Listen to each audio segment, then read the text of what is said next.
Hello बच्चों, कैसे हैं आप सब लोग। आज हम शुरू करने जा रहे हैं पाठ 7 सर्वनाम। सर्वनाम क्या कहता है पाठ? सर्वनाम क्या है? सर्वनाम शब्द कौन कौन से हैं? सर्वनाम शब्दों का प्रयोग कैसे किया जाता है? आइए पाठ पढ़कर जानते हैं। आओ चर्चा करते हैं। सर्वनाम शब्द कौन कौन से हैं? मित्रों से चर्चा कीजिए।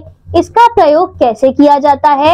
आपस में चर्चा कीजिए। नितिन 5वीं कक्षा में पढ़ता है। वह एक होशियार बालक है। उसके पिता डॉक्टर हैं, उसकी माँ अध्यापिका है, उसे सभी प्यार करते हैं। उपयुक्त वाक्यों में रंगीन शब्द नितिन के लिए प्रयोग किए गए हैं। बार बार नितिन शब्द लिखना अटपटा सा लगता है, अतः उसके लिए वह, उसके, उसकी जैसे शब्दों का प्रयोग किया गया है।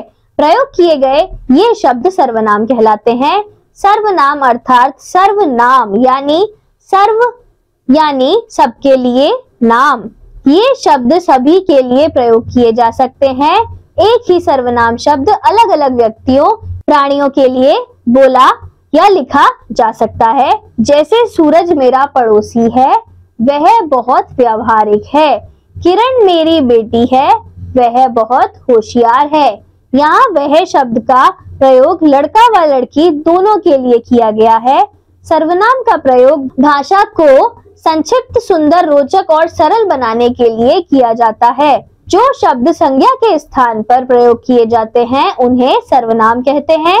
सर्वनाम के भेद: पुरुषवाचक सर्वनाम, निश्चयवाचक सर्वनाम, अनिश्चयवाचक सर्वनाम, प्रश्नवाचक सर्वनाम, संबंधवाचक सर्वनाम, निजवाचक सर्वनाम। पुरुषवाचक सर्वनाम बोलने वाले, सुनने वाले या अन्य व्यक्ति के लिए प्रयोग में आए सर्वनाम पुरुषवाचक सर्वनाम कहलाते हैं। जैसे मैं पुस्तक पढ़ रहा हूँ, तुम क्या कर रहे हो, वह खेल रहा है। इन वाक्यों में मैं, तुम, वह पुरुषवाचक सर्वनाम है। पुरुषवाचक सर्वनाम 3 प्रकार के होते हैं: उत्तम पुरुष, मैं, हम, बोलने वाला, अपने लिए। मध्यम पुरुष, तू, तुम, आप, सुनने वाले के लिए। अन्य पुरुष, वह, वे, अन्य के लिए। निश्चयवाचक सर्वनाम वे सर्वनाम जो किसी निश्चित व्यक्ति या वस्तु की ओर संकेत करते हैं, निश्चयवाचक सर्वनाम कहलाते हैं। जैसे यह मेज पुरानी हो गई है, वह मकान सुंदर है।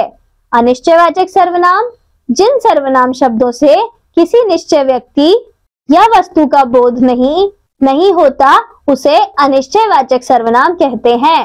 वो है कोई, कुछ, किसी। जैसे परीक्षा भवन में कोई आया है, उसने कुछ नहीं खाया, किसी ने मूर्ति तोड़ दी।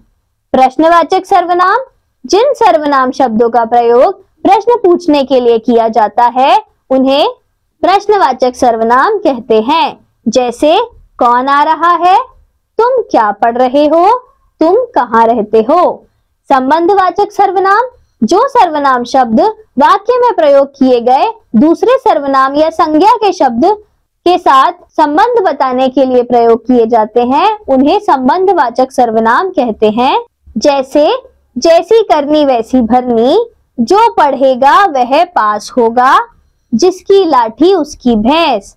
निजवाचक सर्वनाम वे सर्वनाम शब्द जो स्वयं, खुद या अपने आप के लिए प्रयुक्त होते हैं उसे निजवाचक सर्वनाम कहते हैं। जैसे यह काम मैं स्वयं कर लूंगा, मैं अपने आप पहुंच जाऊंगी, मैं खुद आ जाऊंगा।